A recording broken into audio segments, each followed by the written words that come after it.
Nandito tayo ngayon sa may barangay Balisong. Hi guys! Pasyal tayo dito kay Kuya Antonio Kapul. Kuya, hi ka naman! Sa mga subscriber natin dyan. Na-tsempuhan natin. Nagawa siya ng... Lagi naman to eh. Ito yung kanyang speciality. Yan. Gilid-gilid lang tayo ng konti. Yan. Sige. Anong ginagawa mo na dyan, Kuya? Papakintab ka na? Pinipino mo na. Ang laki ng makina mo, no? Laki ng makina. Pinipino niya na yung...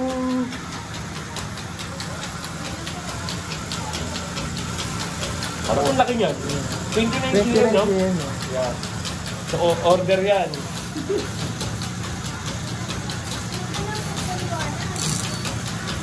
Yung ganyan ko, lagi kong dalhin. Magaan kasi. Tapos, stainless. So, pag mga pagkain, hindi na siya, ano kuya? Walang lasang kalawang. So, yan siya. Pinapakintab niya yung mga handle. So, yan yung kanyang ginagawa. Hindi pa finish yan, guys, ha? Isa lang makapasyal ng Taal, eh.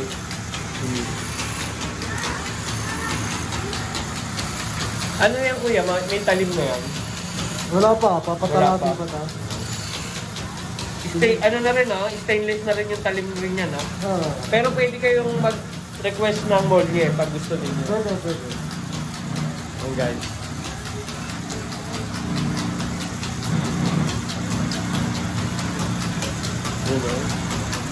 Gawaan ng Balisong dito sa Taal, Batangas.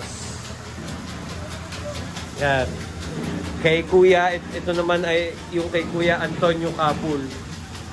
Na-tsempuhan natin siya na gumagawa. Diba?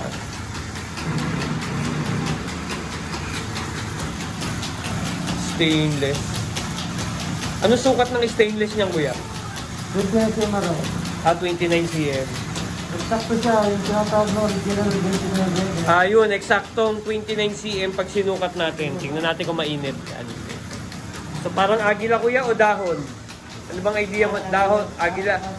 Agila, no? O, nakatago lang pala yung ano. Yan yung kanyang pakpak. Ganda. Hindi pa yung makintab, ha? May Rambo, no, Kuya, no? Rambo. Pag parada ko dyan, naririnig ko, nagawa si Kuya, Tony. So yan, Rambo. Parang bulto yung order sa'yo, ah. Bakit may red, Kuya? Request? See? May baon na kulay red. Diba? O yan po. O, yan yung update kay Kuya Antonio Kapul.